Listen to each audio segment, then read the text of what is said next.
عليكم ورحمة الله وبركاته. هنعمل ميزانية مع بعض 500 جنيه في الشهر ان شاء الله تنول اعجابكم. لازم كده كل وقت والتاني تظبطي ميزانيتك، لان مش كل حاجة اكل وشرب، لازم يبقى فيه ادخار. فلازم كده حتى لو فشلت مش هتفشل قوي غير ما انت مفيش ميزانية تحكمك. اول حاجة نعمل ميزانية مع بعض، فطار وغدا وعشاء في الاسبوع ب500 جنيه، يعني في الشهر ب2000 جنيه، بخلاف المنظفات وطبعا سندوتشات المدارس دي ميزانية على جنب. فنعمل 500 جنيه فطار وغدا وعشاء، واقتصادي جدا. فاللي عايزة تنفذ واللي مش هتقدر ممكن تكتبي في الكومنتات، ممكن نوسع على نفسنا شوية. فأول حاجة عملتها تبتدي بقى من يوم السبت ان شاء الله كده.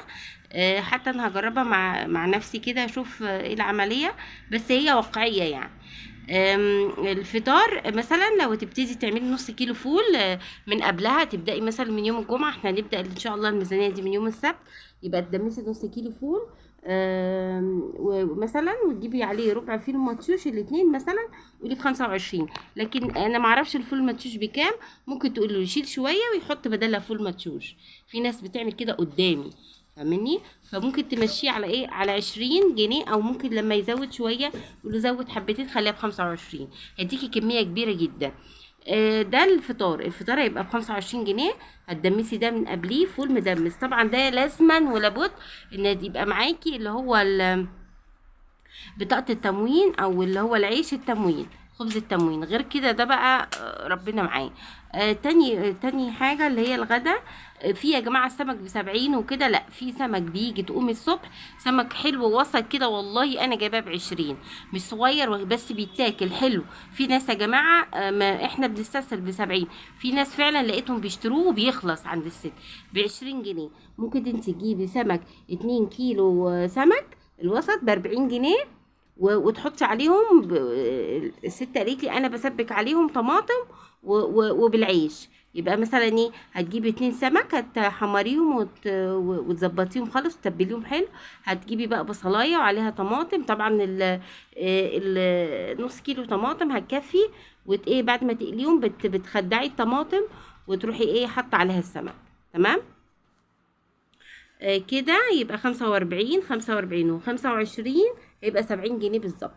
ده بالنسبة طب العشاء خلي بالك ان عندي نص كيلو فول مدمس، ده يعمل معاكي 4-5 اكياس، فممكن نحتاجه كمان في بقية الاسبوع.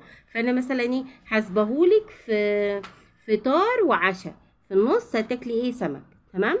طب الحد دايما يا جماعة، لما مثلا ساعات البيوت بتبقى فيها زنقة اقتصادية، او مثلا مزنوقة في حاجة، او حصل ظرف طارئ، مشي بيتك، مش كل حاجة مثلا مكرونة غلط على صحتكم. حاولي تروحي السوق بدري وتشوفي الحاجات اللي مثلا انا من رأيي الشخصي الخضار في نص اليوم.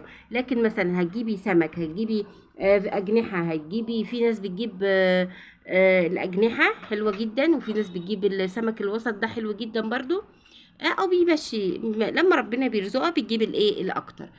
تاني يوم بقى الاحد، اللي هو الجبنه القريش. لو رحتي مثلا للست تجيبي ب10 جنيه جبنه قريش، والله انا مره عملتها وانا ماشيه ما كنتش عامله حسابي، فقلت لها ب10، ادتني حتتين قطعتين وكبار. الجبنه القريش ب70 ب60 حسب بقى كل منطقه. تمام. فادتني حتتين كبار. لو حطيتي عليهم نص كيلو طماطم، لان محدش بياكل الجبنه القريش الا انا، فيعمل لك حلو طبقين حلوين او طبق كبير، هيبقى فطار حلو جدا ومليان كالسيوم وحلو الاولاد. انا قلت الميزانيه دي من غير سندوتشات الاولاد. لازم تعملها ميزانيه خاصه لوحدها، والمنظفات ميزانيه خاصه لوحدها. فدي 500 جنيه اكل وشرب، اكل فطار وغدا وعشاء، يبقى كويس جدا. مثلا نجيب بال15 جنيه جبنه 10 جبنه قريش ونص كيلو طماطم. الطماطم في السوق مرطرطه بقت ب10 يا جماعه. ما فيش حد في الكومنتات يقول لي الطماطم ب20، والله ب10 ونزلت. والناس دلوقتي في ناس كمان بتخزن، خايفه زي ما نزلت الفتره اللي فاتت، والناس خافت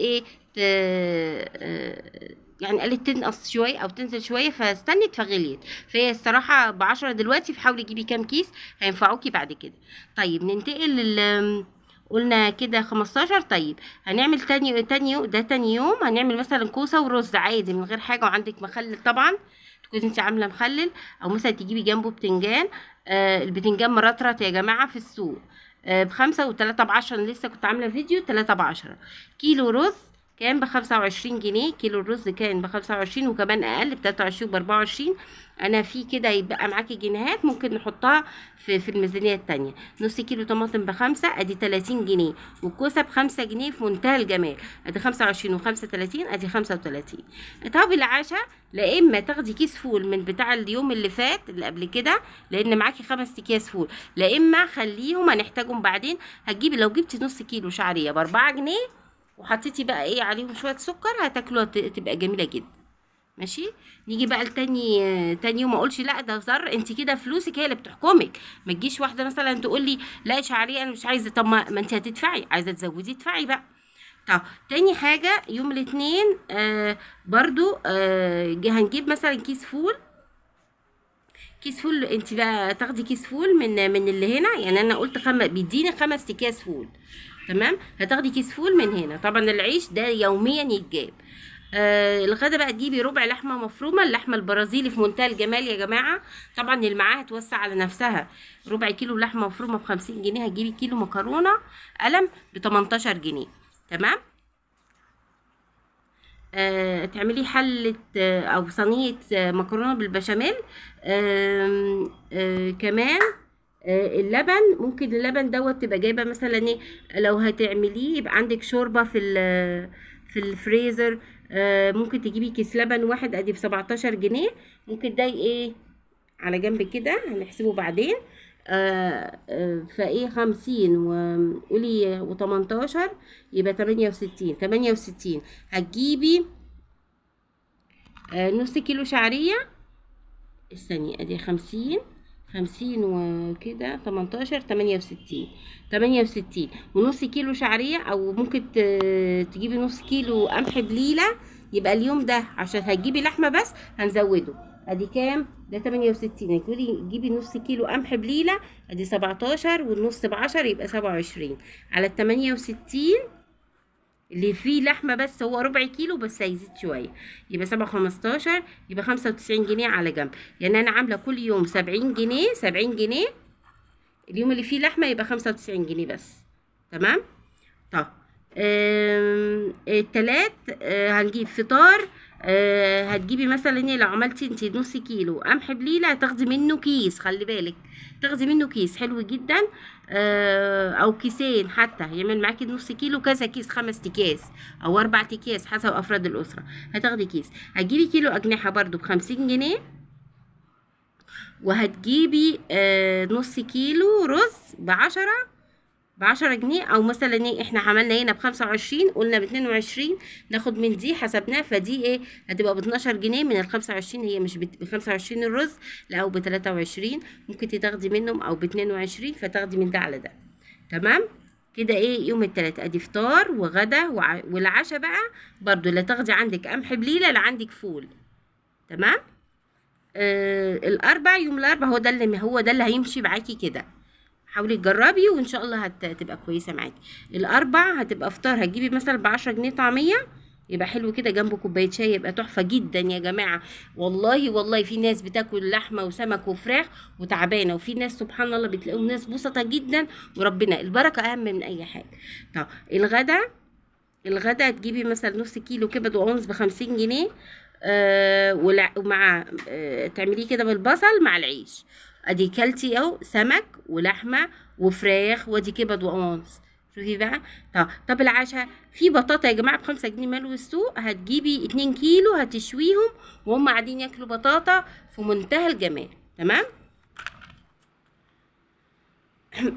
نيجي بقى للخميس. الفطار برضو بقى توسعي نفسك شويه، مثلا لو عندك مخلل هنا تمشيها بس تبقى طعميه مخلل.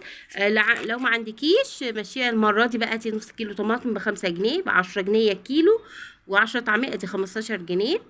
اعملي بقى يوم الخميس كرومب. هاتي بقى مثلا انا ما اعرفش في ب15 في ب20 انت وشطارتك، انا عامله لك ب20 عشان الحاجات هنا الفكه اللي فرقت معايا تبقى ايه. انت تحاولي بقى ايه 20 تقولي لا ب18 ظبطي نفسك. الارز برده الرز ب25 هو اقل من كده. ب22 و23 عشان الفكه برضو اللي في وسط الميزانيه. الطماطم ب10 جنيه. طيب تعالوا بقى نحسبها، ادي 20 و25 ادي 45 و10 55.